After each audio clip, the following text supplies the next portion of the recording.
আসসালামু আলাইকুম দর্শক বন্ধুরা। আজকে আমরা আছি কেমন বাংলাদেশ চাই আমরা এর ৩৫তম পর্বে। আজকে আমাদের সাথে আছেন অতিথি জনাব আলমগীর হোসেন খান। আ একজন শিক্ষাবিদ, কবি, লেখক, রাজনৈতিক গবেষক ও বিশ্লেষক। ধন্যবাদ স্যার।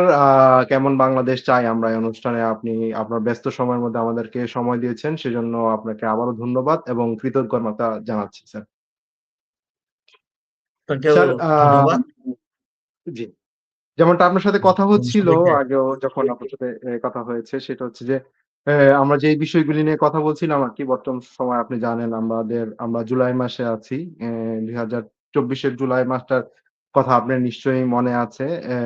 আম সম্প্রতি সময়ে এই জুলাই মাসে আপনি দেখেছেন হয়তো ভারতেও আ ঠিক তেমনই একটা আ ছাত্র আন্দোলনের অনেকদিন চলেছে। যদিও ভারতের সরকার এতটা অতটা শক্ত অবস্থানে ছিল না, যতটা শক্ত অবস্থানে বাংলাদেশের সরকার ছিল। তারা এজন্য একটা সুন্দর সমাধান হয়েছে। স্যার, আমাদের দেশের যে জুলাইয়ের অভ্যুত্থানের পরে ছাত্ররা আ সরকারে গেল। আ তারা নানান ধরনের আ শঙ্কার ভিতর দিয়ে গেলাম। নানান ধরনের আশার বাংলাদেশের মানুষের নানান ধরনের আশা মনের ভিতরে জাগলো হয়তো নতুন কিছু হবে।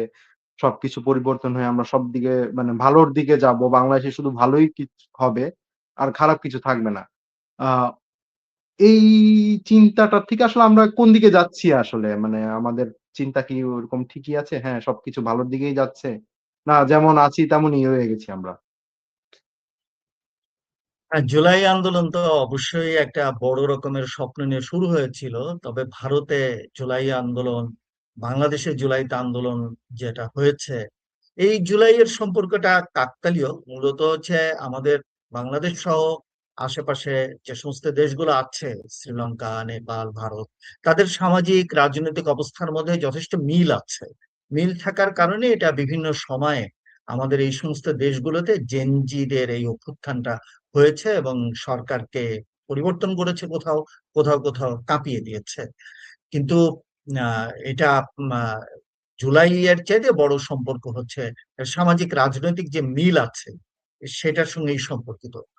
এবং জুলাইয়ের ক্ষেত্রে যে স্বপ্নের কথা আপনি বললেন, অবশ্যই বিরাট বিশাল স্বপ্ন নিয়ে জুলাই শুরু হয়েছিল। যে সমস্ত স্লোগান গুলো দেয়ালে দেয়ালে লেখা হচ্ছে, ছাত্রছাত্রীরা যেসব স্লোগান গুলো দিয়েছে, সেটা তো বিরাট পরিবর্তনের স্লোগান। এবং যারা জি, আন্দোলন করেছে, বৈষম্য বিরোধী ছাত্র আন্দোলন, বৈষম্য বিরোধী নামটার মধ্যে কিন্তু একটা বিশালত্ব আছে। খুবই একটা জি, বিরাট স্বপ্ন তার মধ্যে রয়ে গেছে এবং ব্যাপক মানুষকে আসলে সে কারণেই কিন্তু অংশগ্রহণ করাতে পেরেছে জুলাই আন্দোলন, বৈষম্য বিরোধী ছাত্র আন্দোলন। কারণ একটা সামগ্রিক আন্দোলন হিসেবে শুরু হয়েছিল। এবং ভারতে এখন যেটা বললেন, ককরোচ জনতা পার্টির যে আন্দোলন চলছে, সেটা তো ব্যাপক সাধারণ মানুষের অংশগ্রহণ করাতে সক্ষম হয়েছে। নামটার মধ্যে, ককরোচের মধ্যে একটা সাধারণ ব্যাপার আছে। যাদেরকে জি, বিদ্রুপ করে ককরোচ বলা হচ্ছিল, তারা তো সাধারণ মানুষ। তারা জি, বেকার, তারা সুবিধা বঞ্চিত। সে সাধারণ মানুষগুলো একত্রিত হয়ে দেখাচ্ছে যে তাদের শক্তিটা কি, তাদেরকে যে অবহেলা করার সুযোগ নেয়। তা আমাদের দেশেও এই যে অবহেলা করেছে, যারা অবহেলিত ছিল, তারা যখন একত্রিত হয়েছে, তাদের মধ্যেও কিন্তু বিরাট পরিবর্তনের স্বপ্ন, আকাঙ্ক্ষা সেই সমস্ত ছিল। কিন্তু গণ আন্দোলনগুলোতে বিভিন্ন সময়ে সাম্প্রতিককালে দেখা গেছে যে গণ আন্দোলনগুলোর সাফল্য সাময়িক একটা সাফল্য হয়। অবশ্যই জুলাইয়ের একটা বড় সাফল্য আছে যে জুলাই একটা সরকার দীর্ঘদিন ধরে অবৈধভাবে ক্ষমতায় ছিল, তাকে সরিয়ে দিতে পেরেছে। এটা একটা বড় সাফল্য, কিন্তু এটাই কিন্তু জুলাইয়ের একমাত্র লক্ষ্য উদ্দেশ্য ছিল না। যে সামগ্রিকভাবে সারা দেশের মধ্যে বৈষম্য দূর করা, মানুষে মানুষে নানান রকমের যে বৈষম্য, আয় বৈষম্য, সাম্প্রদায়িক যে দ্বন্দ্ব, নানা ধরনের যে বৈষম্য রয়ে গেছে সর্বস্তরে, সেই বৈষম্যগুলো দূর করার স্বপ্ন নিয়ে জুলাই শুরু হয়েছিল এবং এ কারণেই ব্যাপক সাধারণ মানুষ এতে অংশগ্রহণ করেছিল। কিন্তু সংকটটা হচ্ছে আজ এই 2 বছর পরে যেটা মানুষ যেটা দেখবে, 2 বছরের আহ, ঘটনাক্রমে যেটা দেখা যায়, সেটা দেখা যাচ্ছে যে সেই স্বপ্নের একটা বড় অংশই কিন্তু পূরণ হয় নাই। সেই স্বপ্নের যারা স্বপ্ন দেখেছিল তাদের অনেকেই কিন্তু এখন হতাশাগ্রস্ত। কারণ যে স্বপ্ন নিয়ে, যে বৈষম্য দূর করার স্বপ্ন নিয়ে, বৈষম্য দূর করার প্রতিশ্রুতি নিয়ে শুরু হয়েছিল জুলাই আন্দোলন, দেখা যাচ্ছে সেই পুরনো বৈষম্য গুলো কিন্তু আবার ফিরে এসেছে এবং বহাল তবিয়ত আছে। পুরনো বৈষম্যের ক্ষেত্রে কিন্তু কোনো পরিবর্তন হয় নাই। সাধারণ মানুষের যে ঐক্যবদ্ধ এবং তাদের যে শক্তি তারা দেখিয়েছে, তার দেখা যাচ্ছে ফলাফলটা হচ্ছে সাময়িক সময় পর্যন্ত। তারপরে কিন্তু আর সাধারণ মানুষের অংশগ্রহণ থাকেনি। আমরা দেখেছি যে জুলাইয়ের মধ্য থেকেই মুক্তিযুদ্ধ বিরোধী একটা আম, অংশ তারা অত্যন্ত ক্ষমতাবান হয়েছে এবং তার পরবর্তী বেশিরভাগ বিষয়গুলোতে তারা আধিপত্য বিস্তার করেছে এবং জুলাই আন্দোলনকে প্রশ্নবিদ্ধ করা হয়েছে তাদের মধ্য থেকে। উম, অপ্রয়োজনে বা তাদের হয়তো তাদের নিশ্চয়ই কোনো আহ, দৃষ্টিভঙ্গি আছে যে মুক্তিযুদ্ধের সঙ্গে জুলাইকে একটা সাংঘর্ষিক অবস্থায় নিয়ে যাওয়া, জুলাই দিয়ে 9 মাসের রক্তক্ষয়ী মুক্তিযুদ্ধ, বাঙালি জাতির ইতিহাসের সবচেয়ে গৌরবময় যুদ্ধকে অস্বীকার করার যে চেষ্টা করা হয়েছে। তো এই সমস্তের মধ্য দিয়ে কিন্তু জুলাই নানাভাবে প্রশ্নবিদ্ধ হয়েছে এবং জুলাইতে যারা অংশগ্রহণ করেছিল জুলাই আন্দোলনে, তারাও অনেকে ব্যক্তিগত রাজনৈতিক ভাবে যখন তারা অংশগ্রহণ করেছে, তখন তারাও কিন্তু নানা রকমের প্রশ্নবিদ্ধ কর্মকাণ্ডের সঙ্গে জড়িয়ে পড়েছে। এভাবে কিন্তু জি জুলাই মানুষের মধ্যে একটা হতাশাও তৈরি করেছে। আর ভারতেও আমরা যেটা দেখতে পাচ্ছি যে ব্যাপক জনতার অংশগ্রহণ এবং তার মধ্য দিয়ে শিক্ষামন্ত্রীর পদত্যাগ, এটাও অবশ্যই সাধারণ মানুষের এক ক্ষমতা, তারা যে একত্রিত হলে কি করতে পারে সেটা দেখিয়েছে। কিন্তু সেটাও কতদূর যাবে, কতদূর পর্যন্ত জনতার আন্দোলনের মধ্যে থাকবে, নাকি সেটা অন্যদের কুক্ষিগত হবে, তার সমূহ সম্ভাবনা আছে। ইতিমধ্যেই আমরা জানি যে ককরোচ জনতা পার্টির একটা দাবি তারা মেনে নিয়েছে। মেনে নিয়ে শিক্ষামন্ত্রী ধর্মেন্দ্র পদত্যাগ করেছে। তার মানে এই না যে তাদের সমস্ত দাবিগুলো পূর্ণ হয়েছে। আর এখন পর্যন্ত আহ ভারতের যে তাদের যে দাবি, বৈষম্য বিরোধী ছাত্র আন্দোলনের দাবি তার চেয়ে অনেক বৃহত্তর ছিল এবং তার চেয়ে জি স্বপ্নটা মানুষকে অনেক বেশি দেখিয়েছিল। সে দিক থেকে আমাদের এখানে বেশ কিছু হতাশাও আছে। জি স্যার আহ, আপনি জি। যেটা বলছিলেন লাস্টে, এটা আসলেই সত্যি। আসলে মানে বাংলাদেশের মানুষ জুলাইয়ের যে আন্দোলন ছিল, 24শে জুলাই আন্দোলন, আমরা আসলে যেভাবে দেখছিলাম এখান থেকে, আসলে যদি আর যেটা আমার পার্সোনাল যেটা ওপিনিয়ন, অনেকেই আমি দেখেছি, যদি যদি এটা শুধু রাজনৈতিক দল হিসেবে যদি কেউ এটা নেতৃত্ব দিত, তাহলে হয়তো এটা সফল হতো না। এটা একটা অরাজনৈতিক প্ল্যাটফর্ম হ্যাঁ, ছিল হ্যাঁ। বলেই রাজনৈতিক দলগুলিও চেয়েছে যে এটা হুম, অরাজনীতিকই থাকুক, তাহলে সাধারণ মানুষের সম্পৃক্ততা আসবে, তাহলে হয়তো হুম, সফলতা পাওয়া যাবে। স্যার হুম, আপনি খেয়াল করে দেখবেন বাংলাদেশের যে কোনো ঘটনার পিছনেই ইভেন জুলাইকেও যদি বলা হয়, জুলাইকেও যদি আমি অনেকেই যারা বিশ্লেষক আছে তারা বলেন, গবেষক আছে তারা বলেন, যতটা না হাসিনার সরকারের বিরুদ্ধে ছিল মানে আন্দোলনটা, আ তার চেয়েও বেশি ছিল, বা তার হাসিনার পরাজয়ের থেকেও বেশি পরাজয় বলা হয় যে ভারতীয় গোয়েন্দা মাধ্যমের পরাজয়ের কারণে আসলে হাসিনাকে চলে যেতে হয়েছে। বা হাসিনা, এটা যেটা সাধারণ মানুষের বলে, শুধু যে গবেষকরাও বলে না, যে হাসিনা হয়তো ভারত ব্যাগটি ছিল। তো বাংলাদেশের যেকোনো ঘটনার ক্ষেত্রেই বা দুর্ঘটনার ক্ষেত্রেই, ইদানিং আপনি হয়তো শুনেছেন যে আমাদের শহীদ রাষ্ট্রপতি জিয়াউর রহমানের যে একজন আসামি গ্রেফতার হয়েছেন, মোজাফফর সাহেব। উনিও ভারতের সেফ হাউসে ছিলেন। ভারতে চলে গিয়েছিলেন। ইভেন জিয়াউর রহমান হত্যার পরেও শেখ হাসিনা ভারতে চলে যেতে গিয়েও বিডিআর তাকে ফেরত পাঠায়, আবার যেতে পারেনি। তো এখন আবার শেখ হাসিনাও আপনি ক্ষমতা ছাড়ার পরে উনি সেফ জোন বা সেফ হাউস হিসেবে ভারতকে বেছে নিয়েছেন। আ আমাদের পার্শ্ববর্তী দেশটা আসলে তারা কি আসলে আমাদেরকে ওভাবে কি জন্য আসলে যেগুলিকে বাংলাদেশের মানুষ আসলে তার জন্য ক্ষতিকর হিসাবে মনে করে, সেটাতেই কেন দেখা যায় যে ভারতের ইনফ্লুয়েন্স টা বেশি থাকে? আসলে এ তো মানতেই হবে যে ভারত বাংলাদেশের একদম প্রতিবেশী, মানে কি 3 দিক থেকে ভারত আমাদের প্রতিবেশী। আবার ভারত অত্যন্ত শক্তিশালী এবং একটি অত্যন্ত বড় দেশ। তো এরকম একটি দেশ তার পার্শ্ববর্তী দেশের উপরে প্রভাব বিস্তার করবে, এটা কিন্তু খুবই ন্যাচারাল, খুবই স্বাভাবিক যে সে প্রভাব বিস্তারটা হবে। এটা যে কোনো একটি বড় দেশই কিন্তু তার পাশে একটি আয়তনে ভৌগোলিকভাবে আয়তনে যে দেশটি তার সমান না তার প্রতি এরকম প্রভাব বিস্তার সে করবে, এবং সে তার স্বার্থকে রক্ষার জন্য, তার বাণিজ্যিক স্বার্থ সহ নানান রকমের স্বার্থের জন্য সে কিন্তু নানাভাবে সেই সমস্ত দেশের রাজনীতিতে হস্তক্ষেপের চেষ্টা করবে। এবং সেই ক্ষেত্রে দায়িত্বটা হচ্ছে সেই দেশের নিজের সরকারের দায়িত্ব, নিজেকে কত বেশি স্বাধীন এবং কত বেশি তার প্রভাব মুক্ত রাখা যায়। আর ভারতের ক্ষেত্রে এই যে ভূমিকার কথা বললেন, লক্ষণীয় যে ভারতে বর্তমানে যে সরকার, আহ দীর্ঘ বছর ধরে যে সরকার, গত 12 বছর ধরে যে সরকার, মোদী সরকার, সেটি একটি কট্টর হিন্দুত্ববাদী একটি সরকার। এই কট্টর হিন্দুত্ববাদী সরকার তাদের যে বৈশিষ্ট্য, সেটা হচ্ছে অন্যের উপরে আধিপত্য বিস্তার করা। স্বাভাবিকভাবেই ভারতে সেই প্রভাব বিস্তার করছে, এবং সেই ক্ষেত্রে বাংলাদেশ তার পার্শ্ববর্তী দেশ হিসেবে সেগুলোকে বিবেচনা নিতে হয়। কিন্তু এটা কিন্তু নির্ভর করে বাংলাদেশের নিজের সক্ষমতা কত বেশি সে প্রভাব মুক্ত থাকতে পারে। কিন্তু এইখানে লক্ষণীয় ব্যাপার যে ভারতের যে সরকার, সেই সরকার একটি কট্টর হিন্দুত্ববাদী সরকার। যে হিন্দুত্ববাদী সরকারের সঙ্গে অন্যান্য দেশে এ ধরনের যে সরকারগুলো আছে, আপনার যে সমস্ত দেশে কট্টর ধর্মতান্ত্রিক সরকার, আপনার এই ইসরায়েলে বলেন এবং আমেরিকায় যে এখন যে ইভাঞ্জেলিক্যাল খ্রিস্টিয়ানদের যে ক্ষমতা ট্রাম্পের মাধ্যমে, এই ধরনের সরকারগুলো এই ধরনের সরকারগুলো কিন্তু স্বাভাবিকভাবেই তারা হচ্ছে এক্সপানশনিস্ট, তারা প্রভাব বিস্তারকারী, তারা এবং তারা কিন্তু গণতান্ত্রিক উপায়ে না গিয়ে শক্তি প্রদর্শনের মাধ্যমে তাদের প্রভাব বিস্তার গুলো করে। এই কারণে বাংলাদেশের সঙ্গে ভারতের এই সম্পর্কের অবনতি আরো বেশি ঘটাটা স্বাভাবিক, সেগুলো ঘটছে। কিন্তু ভারত বিরোধী এই যে অবস্থান বাংলাদেশের মানুষের, তার মধ্যে যৌক্তিকতা আছে নিঃসন্দেহে।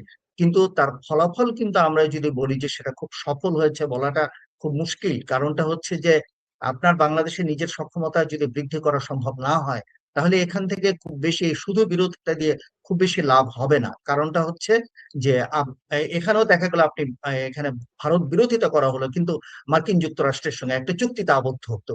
তাহলে দেখা জি, যাচ্ছে একদিক থেকে আপনি একটা বলয়ের প্রভাবমুক্ত হতে যাচ্ছেন, আর একটা বলয়ের অধীনে পড়ছেন, এবং সেই হুম, বলয় আরো বেশি শক্তিশালী।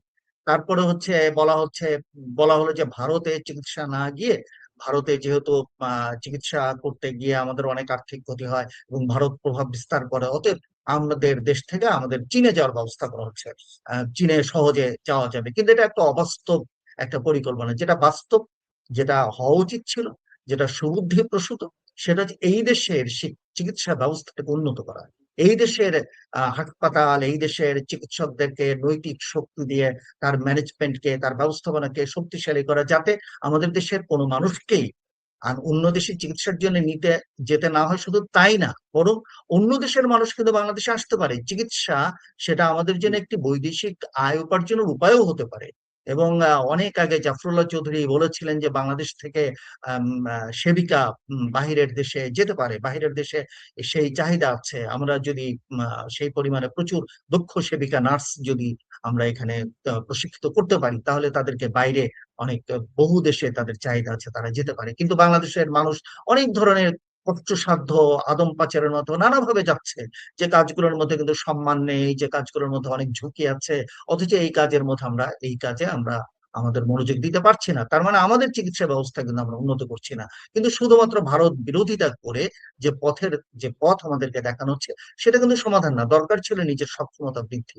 সেই সক্ষমতা বৃদ্ধি না করেই কিন্তু শুধু দেখা যায় ভারত বিরোধী তার একটা স্লোগান তোলা হচ্ছে। এবং তার ফলশ্রুতিতে আবার আমরা যেটা দেখতে পাচ্ছি, তারা কিন্তু আবার যখন মার্কিন যুক্তরাষ্ট্রের সঙ্গে চুক্তিতে আবদ্ধ হচ্ছি, তারা কিন্তু সেই জায়গাতে আবার নিশ্চুপ থেকে যাচ্ছে। তো এই যে সংকট, এই সংকট থেকে মুক্তির উপায় হচ্ছে নিজের সক্ষমতা বৃদ্ধি করা। জি। স্যার, সুন্দর বলছিলেন।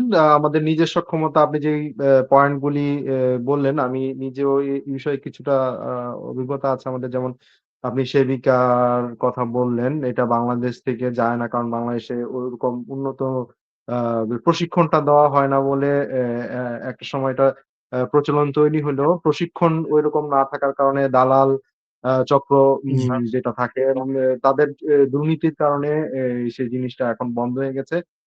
বাংলাদেশের চিকিৎসা, বাংলাদেশের ট্যুরিজম যদি বাংলাদেশ ওভাবে সাজানো যায়, বাংলাদেশের আমাদের যে রেমিটেন্স, ফরেন রেমিটেন্স যেটা আসে সেটা হয়তো বাংলাদেশের মানব সম্পদ থেকে, আরেকটা হচ্ছে যে আপনার গার্মেন্টস শিল্প থেকে। সেটা থেকে আস্তে, আস্তে মানব সম্পদ তো আছেই। সেটা থেকে কিন্তু গার্মেন্টস শিল্পটা থেকে যদি আস্তে, আস্তে সরে না আসি আমরা, ভবিষ্যতে আমাদের আসলে খুবই বিপদে পড়তে হবে। খুবই কারণ বিপদ, বিশ্বের খুবই অনেকগুলো বিপদে। আমার যেমন আমাদের কিন্তু নিকটবর্তী কম্পিটিটর ছিল ভিয়েতনাম। ভিয়েতনামের একসময় ছিল গার্মেন্টস সেক্টরটা ফার্স্ট, এখন কিন্তু তারা চতুর্থতে নেমে আসছে।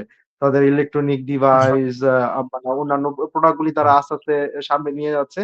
তো আমাদেরও উচিত আমাদের সরকার প্রধান যারা আসেন তাদের সঠিক পরিকল্পনাগুলি নেওয়া উচিত।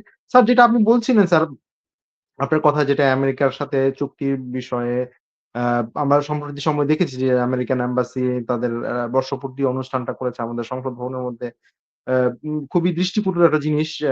বা অনেকেই বলছে যে হয়তো আমরা একটা বলয় থেকে বের হয়ে আরেকটা বলয়তে ঢুকে গেলাম। আ চীনের সাথে আমরা বলয়ে ঢুকতে যাচ্ছি। চীনের সাথে যে রোড আ আম যে মানে সড়ক পথে যোগাযোগের যে ব্যবস্থার কথা বলা হচ্ছে, চীনের ইনভেস্টমেন্ট আমরা চাচ্ছি। অনেকে বলছে হ্যাঁ, ভারতের গোলামির থেকে চীনের গোলামিটা ভালো হবে। কারণ চীনের সাথে আমরা ব্যবসায়িকভাবে ওতপ্রোতভাবে জড়িত। আমাদের অনেক কাঁচামালই চীনের থেকে আসে। সেক্ষেত্রে আপনি কি মনে করেন যদি আসলে আমরা চীনের সাথে এই ব্যবসায়িক সম্পর্কটা এগিয়ে নিয়ে যেতে পারি? সেক্ষেত্রে আবার আমেরিকার সাথে একটা চুক্তি আছে। আমরা আসলেই করতে পারবো কি পারবো না? এই বিষয়টা আপনি কিভাবে দেখছেন স্যার? না, অবশ্যই বাংলাদেশের জন্য কঠিন। যেকোনো একটা দেশের সঙ্গে চুক্তিতে যেতে গেলেই বাংলাদেশকে নানান ধরনের চাপের মুখে পড়তে হয়। বাংলাদেশ যেহেতু আন্তর্জাতিকভাবে, রাজনৈতিকভাবে একটা দুর্বল অবস্থান, অর্থনৈতিকভাবে একটা দুর্বল অবস্থানে থাকে। কিন্তু তার মানে এই না যে বাংলাদেশকে একটা দেশের সঙ্গেই শুধু সম্পর্ক রাখতে হবে। সেটা হবে একটা প্রচন্ড বোকামি স্বাভাবিকভাবেই। কারণ এটা তো অর্থনীতিতে বলে যে আপনি সবগুলো ডিম একটা ঝুড়িতে রাখতে পারেন না। আপনাকে বিভিন্ন ঝুড়িতেই রাখতে হবে। একটা ঝুড়িতে মানে হচ্ছে আপনার যখন ঝুঁকি আসবে, আপনার সবগুলো ডিমই একসঙ্গে আপনার শেষ হয়ে যাবে। অতএব প্রতিবেশী বিভিন্ন দেশের সঙ্গেই বাংলাদেশের সম্পর্কটা তৈরি করতে হবে। কিন্তু তার ইয়ে যদি হয়, সমীকরণটা যদি হয় যে অমুকের গোলামির চেয়ে অমুকের গোলামি ভালো, তাহলে এটার মতো বোকামি আর কিছুই হবে না। আসলে কোনো জি, গোলামিটাই ভালো না। যেটা প্রয়োজন সেটা হচ্ছে যে আমাদের, যেমন আপনি বললেন গার্মেন্টস শিল্প থেকে সরে আসতে হবে, সেটা সেটা তো অবশ্যই। কারণটা হচ্ছে গার্মেন্টস শিল্পটা থাকা মানে তো হচ্ছে একটা, এটা একটা দেশের পশ্চাৎপদতার এরই লক্ষণ। যে সমস্ত দেশ গার্মেন্টস শিল্প, আমেরিকাতেও একসময় গার্মেন্টস শিল্প প্রধান ছিল, জি, তারপরে সেখান থেকে সরে এসেছে ক্রমান্বয়ে। যে সমস্ত দেশগুলো পশ্চাৎপদ সেগুলোতে যায় গার্মেন্টস শিল্পগুলো, এবং এখানেও কিন্তু গার্মেন্টস শিল্প প্রধানত হচ্ছে সেলাই নির্ভর। এখানে কিন্তু গার্মেন্টস শিল্প জি, বলতে মূলত হচ্ছে সেলাই কর্মটা করা হয়। কিন্তু জি, আমাদের শিক্ষা ব্যবস্থা আপনি লক্ষ্য করেন যে দুটো আন্দোলনই, বাংলাদেশের যে আন্দোলন সেটাও শিক্ষা ব্যবস্থার একটা সংকট থেকে, ভারতের যে আন্দোলন সেটাও কিন্তু শিক্ষা ব্যবস্থার সংকট থেকে। অতএব লক্ষ্য করলে দেখা যাবে একদম সংকটের গোড়ায় কিন্তু শিক্ষা ব্যবস্থা একটা শিক্ষা ব্যবস্থা। গুরুত্বপূর্ণ বিষয়। শিক্ষা ব্যবস্থার ক্ষেত্রে এই সমস্ত আশেপাশের দেশগুলো, ভারত, পাকিস্তান, বাংলাদেশ, সেগুলোর মধ্যে কিন্তু একটা মিল আছে। পুরো শিক্ষা ব্যবস্থাটাই এমন ভাবে তৈরি যে এই শিক্ষা ব্যবস্থা থেকে আপনি বাইরের উন্নত দেশের সাথে প্রতিযোগিতা করার মতো কোনো বিষয় আসলে উৎপাদন করতে পারেন না। আমরা সেগুলো তৈরি করতে পারি না। শিক্ষা ব্যবস্থাটা এমন ভাবে তৈরি যে সেখানে শুধুমাত্রই কিছু বিদেশি কোম্পানিকে সহায়তা করা, তাদের সেবা দান করা, সেগুলোর মধ্যে সীমাবদ্ধ। যদিও ভারত এদিক থেকে আমাদের চাইতে অনেক অগ্রসর, কিন্তু গোড়ায় কিন্তু শিক্ষা ব্যবস্থার মধ্যে মিল খুবই লক্ষণীয়। যে সব জায়গাতে কিন্তু শিক্ষা ব্যবস্থা এক ধরনের একটা ইন্ডাস্ট্রি, এবং এটা হচ্ছে একটা ইন্ডাস্ট্রি অফ করাপশনে পরিণত। ভারত বাংলাদেশের দুই জায়গারই শিক্ষা ব্যবস্থার যে আধুনিক শিক্ষা ব্যবস্থা বলতে আমরা যেটা বুঝি, যেটার উৎপত্তি ব্রিটিশদের মাধ্যমে, সেটা দুই দেশেই একই। ব্রিটিশ, জি, ভারত এবং বাংলাদেশে একই। তারাই শিক্ষা ব্যবস্থা তৈরি করেছে এবং তার মূল কাঠামোটা অক্ষুণ্ণ আছে। ওই যে দেখবেন যে পরীক্ষা ব্যবস্থা, পরীক্ষা, এখানে যেমন শিক্ষার্থীদের মধ্যে আন্দোলন হচ্ছে সরকারি চাকুরিতে ঢোকা, সরকারি জি, চাকুরিতে আমাদের অংশগ্রহণের দাবি। কিন্তু এটা খুব পশ্চাৎপদ একটা দাবি কিন্তু। কারণ আহ, সরকারি চাকরিতে তো দেশের সব মানুষ তো আর সরকারি চাকরি করতে পারে না। জি, দেশে তো অন্যান্য ব্যবসা বাণিজ্য বিভিন্ন কিছু থাকবে। সরকারি ব্যবস্থাটা থাকে অন্যান্য বেসরকারি ব্যবস্থাকে শক্তিশালী করার জন্য, সেগুলোকে জি, সচল রাখার জন্য। সেটা তো সরকারি ব্যবস্থা। কিন্তু উন্নত জি, দেশগুলোতে এরকম নাই যে সবাইকে সরকারি চাকরিতে ঢোকার জন্য মরিয়া হয়ে উঠছে। বাংলাদেশের মতো যেখানে চাকরির খুবই সংকট, সেখানে এই আগ্রহ যে সবাই সরকারি চাকরিতে ঢুকবে, এই যে একটা পশ্চাৎপদ শিক্ষা আমাদেরকে সেভাবে সক্ষম করে গড়ে তুলছে না। ভারতে একই রকম দেখা যাচ্ছে, মেডিকেল এন্ট্রান্স পরীক্ষায় প্রশ্ন ফাঁস হয়ে যাচ্ছে। একটা একটা ইন্ডাস্ট্রি অফ করাপশন। একদম শিক্ষা ব্যবস্থার যে কম্পিটিশন, প্রতিযোগিতা ভারত বাংলাদেশের ক্ষেত্রে এবং পাকিস্তানের ক্ষেত্রে একই রকম হবে, এটা খুব গুরুত্বপূর্ণ। এই কম্পিটিশনে জি, জেতা এটা অনেকটা এই ফিফার বা আপনার ফুটবল প্রতিযোগিতার মতো হয়ে দাঁড়িয়েছে, এবং ফিফাও যেমন একটা ইন্ডাস্ট্রি অফ করাপশনে পরিণত হয়েছে, ফিফাও তো মূলত একটা ইন্ডাস্ট্রি অফ করাপশন এখন।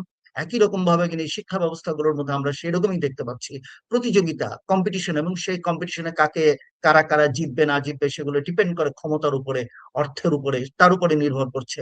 এবং সেই কারণেই যারা বঞ্চিত হচ্ছে তাদের মধ্যে এতটাই পেইন, এতটা যন্ত্রণা যে তাদেরকে আত্মহত্যা করতে হচ্ছে। এই আত্মহত্যার ঘটনা বাংলাদেশে ব্যাপক পরিমাণে, বাংলাদেশেও জি, এসএসসি এইচএসসি পরীক্ষার পরে কিন্তু ছেলেমেয়েরা আত্মহত্যা করে। তার মানে কি একটা জি, শিক্ষা ব্যবস্থা যেটা মানুষকে আত্মহত্যার দিকে পরিচালিত করে, সেটা কত ভয়ঙ্কর শিক্ষা ব্যবস্থা হতে পারে, সেটা কি ধরনের কম্পিটিশন সেটা। তো এর চেয়ে অন্তত এরকম ঘটনা তো খেলাধুলা হয় না, যদি আমি বলি খেলার জি, মতো করেছে তার চেয়ে তো ভয়ঙ্কর, কারণ খেলায় তো কেউ আত্মহত্যা করতে চায় না। এই যে আত্মহত্যার মতো একটা পরিস্থিতি তৈরি করা, তার মানে হচ্ছে শিক্ষা ব্যবস্থা একদম গোড়াতেই কিন্তু সংকট হয়ে গেছে। এই শিক্ষা ব্যবস্থার মধ্য দিয়ে মেধাবী মানুষ তৈরি করা, এবং এই শিক্ষা ব্যবস্থার মধ্যে সেই সমস্ত মানুষ তৈরি করা যারা উন্নত দেশের মতো জ্ঞান প্রযুক্তি সেগুলো তৈরি করতে পারবে, সেগুলো কাজে লাগাতে পারবে, সেই ধরনের শিক্ষা ব্যবস্থা কিন্তু আমাদের এই সমস্ত দেশগুলো নাই। এবং গোড়ায় দেখা যায় এ কারণে শিক্ষা ব্যবস্থা থেকেই কিন্তু এই সমস্ত বেশিরভাগ আন্দোলনগুলো গড়ে উঠছে। জি স্যার। স্যার আপনি তার আগে কিছুক্ষণ আগে বলছিলেন যে আমেরিকান ইসরায়েলের কথা। আপনি জানেন যে আমেরিকা, ইসরায়েল এবং ইরানের আমেরিকা ও ইরানের ভিতরে একটা চুক্তি হয়েছিল। চুক্তিটা সপ্তাহ ২ এক স্থায়িত্ব ছিল। তবে আবারও যুদ্ধ শুরু হয়েছে। যেটার কারণে বাংলাদেশেও একটা প্রভাব পড়ছে আরকি। আপনি কি এটার সহসাই এটার সমাপ্তি দেখেন বা কোন সলিউশন এ তারা কি যাবে? সহসা এটা সলিউশনে যাওয়ার সম্ভাবনা তো খুবই কম, কারণ হচ্ছে ক্ষমতায় আছে একই রকম এমন একটি আমেরিকা ক্ষমতায় যে অবস্থান করছে। আমেরিকার যে এখন যারা ক্ষমতায় আছে তাদের সঙ্গে মিল হচ্ছে অন্যান্য বিভিন্ন দেশে যে অনেকটা ফ্যাসিবাদী এবং ধর্মীয় মনোভাবাপন্ন যে সমস্ত সরকার, এবং তারা হচ্ছে এক্সট্রিম ধর্মীয় মনোভাবাপন্ন যে সমস্ত সরকার, তাদের সঙ্গে কিন্তু ব্যাপক মিল আছে আমেরিকার এখন যে সরকার। আপাত দৃষ্টিতে জি, মনে হয় যে এই সরকার একটা সেকুলার নির্বাচনের মাধ্যমে, আমেরিকার ট্রাম্প সরকার একটা সেকুলার নির্বাচনের মাধ্যমে এসেছে, সেটা কিন্তু ক্যামোফ্লাজ, সেটা কিন্তু বাইরের আবরণ, কিন্তু তাদেরকে জি, ট্রাম্প এবং রিপাবলিকানের বর্তমান নেতৃত্ব তাকে কিন্তু ক্ষমতায় বসিয়েছে খ্রিস্টান ইভাঞ্জেলিক্যালরা, যাদের কিন্তু স্বপ্ন হচ্ছে ইসরায়েলে ব্যাপক, ইসরায়েল জুড়ে আরব ভূখণ্ডে ইসরায়েলের আধিপত্য প্রতিষ্ঠা করা, কারণ জি, ইসরায়েলের আধিপত্য প্রতিষ্ঠা করা গেলে সেখানে জেসাসের আগমন ঘটবে। জেসাসের জি, আগমন ঘটলে বাইবেলের সেই ভবিষ্যৎবাণী সত্য হবে, সেগুলো হচ্ছে তাদের স্বপ্ন। একেবারে খুবই পশ্চাৎপদ একটা ধর্মান্ধতা থেকে সেই সরকার কিন্তু, ভিতর থেকে সেই সরকার কিন্তু একটা ধর্মান্ধ গোষ্ঠী দ্বারা পরিচালিত হচ্ছে, এবং সে ধর্মান্ধ গোষ্ঠীর সঙ্গে অবশ্যই সংযুক্ত হয়েছে তার যে সাম্রাজ্যবাদ, তার যে অর্থনীতি, সেগুলো তার সঙ্গে গভীরভাবে সংযুক্ত, কিন্তু ভিতরে ওই শক্তিটা কিন্তু কার্যকর আছে। অতএব সেই রকম একটি শক্তি তার যে নেতৃত্বে আছেন ডোনাল্ড ট্রাম্প, মাধ্যমে তো এই তার নিজেরও ইচ্ছে নেই যে এই ইরানের সঙ্গে তার যুদ্ধ পরিস্থিতির সমাপ্তি করা বা কোনো শান্তি পরিস্থিতি আনা, এটা তার নিজেরও কোনো পরিকল্পনার মধ্যে নেই। দ্বিতীয়ত সে এমন একটা ট্র্যাপে পড়ে গেছে ইরানের সঙ্গে যুদ্ধে জড়ায়, যেখান থেকে তার মুখ রক্ষা করে বের হয়ে আসাটাও খুব কঠিন হয়ে গেছে।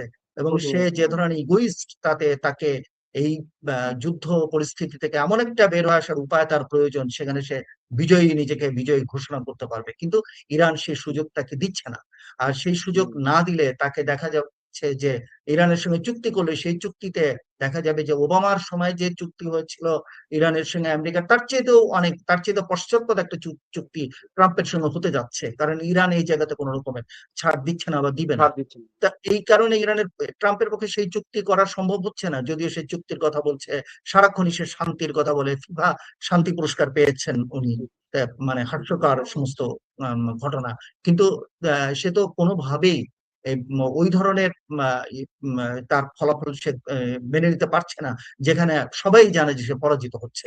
অতএব তার মধ্যে সে যে করেই হোক না কেন এই যুদ্ধ পরিস্থিতি টিকিয়ে রাখতে হবে। আরো কারণটা হচ্ছে যে এই যুদ্ধ পরিস্থিতি টিকিয়ে রাখার মধ্যে দিয়ে, দীর্ঘস্থায়ী করার মধ্যে দিয়ে সে ভাবছে যে ইরানকে যদি পরাজিত করা যায়, এবং এই ধরনের শান্তি চুক্তি এগুলো এগুলো তার এক ধরনের ক্যামুফ্লাজ। সে সবসময় দেখা যায় যে শান্তির কথা চুক্তির কথা যখন বলে, তখনও কিন্তু তার একটা পরিকল্পনা থাকে কোনো রকমের হামলা করার, ভিতর থেকে কোনো রকমের ষড়যন্ত্র করার। এই সমস্ত পরিকল্পনা তার আগাগোড়ায় বিভিন্ন সময় দেখা গেছে। আম, ইসরায়েলের ক্ষেত্রে দেখা গেছে, এবং আমেরিকার বর্তমান নেতৃত্ব তাই করে, যে তাদের কাছে চুক্তি, বৈঠকে বসা, সেগুলো এক ধরনের কৌশলের অংশ। যে কৌশলের অংশ গ্রহণ করে তারা অন্য কোন রকমের পদক্ষেপ গ্রহণ করে। অতএব ইরান কিন্তু কোনোভাবে এখন এই আমেরিকান এই সরকারটিকে বিশ্বাসও করতে পারছে না যে সে কোনো চুক্তিতে সদিচ্ছা প্রসূত, সৎ চিন্তা প্রসূত কোনো চুক্তিতে অংশগ্রহণ করবে। অতএব এটা একটা দীর্ঘমেয়াদী পরিস্থিতি, যুদ্ধ পরিস্থিতি তৈরি করার সম্ভাবনা আছে। এখান থেকে একটা গুরুত্বপূর্ণ ইয়ে হচ্ছে আমেরিকার ভিতরে আন্দোলন, আমেরিকার ভিতরে ট্রাম্পের বিরুদ্ধে যে অবস্থান, এবং সামনের নির্বাচন, সেগুলোর মধ্য দিয়ে ট্রাম্পের উপর চাপ তৈরি করা, ডেমোক্র্যাটদের শক্তি অর্জন, যুদ্ধবিরোধী মানুষের শক্তি অর্জন, সেখান থেকে যদি সে তাকে পিছপা হতে বাধ্য করা হয়, তা নাহলে এটা দীর্ঘস্থায়ী হওয়ার সম্ভাবনাটা বেশি, এবং তার ফলাফলটা ধন অবশ্যই বাংলাদেশ সহ সারা বিশ্বে তার ফলাফলটা পড়বে, জি, ক্ষতিকারক অলরেডি ফলাফল। আমরা আসলে ইরান এবং ইসরায়েল আমেরিকার যে যুদ্ধটা সেটা তার প্রভাবটা পুরা বিশ্বেই ছড়িয়ে পড়ছে। বাংলাদেশ সহ ইউরোপ, আমেরিকাতেও, খুদে আমেরিকাতেও এটার প্রভাবটা অনেক। জিনিসপত্রের দাম থেকে শুরু করে সবকিছুই।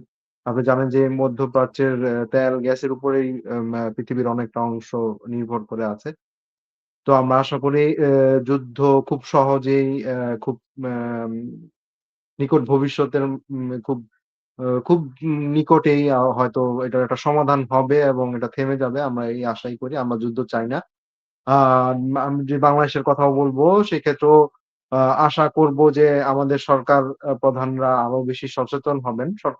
শুধুমাত্র সরকার প্রধান তো না, তার সাথে যে তার টিম আছে, তাদের প্রত্যেকেই সচেতন হবেন। বাংলাদেশের মানুষও সচেতন হবেন। আম স যদি আমরা এখনো বাংলাদেশের স্বাধীনতার ৫৫ বছর পরেও যদি আমাদের সচেতনতা বৃদ্ধি না করি, আমাদের আ যে শক্তিগুলি আছে সেগুলিকে বৃদ্ধি না করি, তাহলে আসলে আমরা সবসময় পিছিয়ে পড়েই থাকবো। আ দিন শেষে কষ্টটা আমাদেরই করতে হবে। আর আ এই জুলাই মাসে আবারও বলতে চাই যে আসলে আ বাংলাদেশের সরকার প্রধানরা যারা আসেন বা সরকারের নেতৃত্বে যারা থাকেন, তারা যাতে আ সাধারণ মানুষের যে ক্ষমতা, দা পাওয়ার অফ কমন ম্যান যেটাকে বলা হয়, সেটা যাতে ভুলে না যান। তারা যদি এটা ভুলে যেতে শুরু করেন, তখনই আসলে সাধারণ মানুষ তার ক্ষমতাটা মনে করে দেওয়ার জন্য তারা ক্ষমতাবান হয়ে ওঠে। তখন আসলে এবং আ যেটা হয় একটা একটা জিনিস দেখবেন যে এই যে সমস্ত জায়গাগুলোতে সরকার দীর্ঘদিন ক্ষমতা থাকে, সেখানে কিন্তু এই সংকটটা হয়। সাধারণ মানুষ থেকে জি, একটা বিচ্ছিন্নতা তৈরি হয়ে যায় কিন্তু, এবং জি, জি। রাষ্ট্র এবং মানুষের মধ্যে তখন দেখা যায় যে একটা বড় রকমের গ্যাপ তৈরি হয়, এবং যেটা দূরত্ব তখন সৃষ্টি হয়ে সাধারণ যায়। মানুষরা মেনে নিতে পারে না, তারা ফুঁসে ওঠে।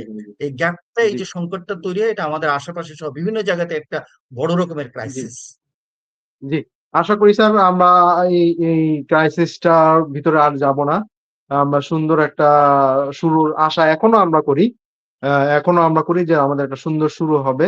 হয়তো বৈশ্বিক যে অবস্থা আছে, সে অবস্থা থেকে বাংলাদেশের মানুষ সহ বিশ্বের বিভিন্ন জায়গায় অনেক মানুষের অনেক অর্থনৈতিক যেই আ কষ্টটার ভিতরে যাচ্ছেন, এটাও আসলে আশা করি খুব দ্রুতই শেষ হয়ে যাবে। স্যার ধন্যবাদ স্যার। আপনার ব্যস্ত সময়ের মধ্যে কেমন বাংলাদেশ চাই আমার অনুষ্ঠানে সময় দিয়েছেন। সেজন্য আবারও আপনার কাছে কৃতজ্ঞতা এবং ধন্যবাদ জানাচ্ছি। আ নিশ্চয়ই ভবিষ্যতেও আপনার সাথে অন্য কোনো বিষয় নিয়ে কথা হবে। ধন্যবাদ স্যার। আসসালামু আলাইকুম। শুভরাত্রি। একদম ভালো থাকবেন, শুভ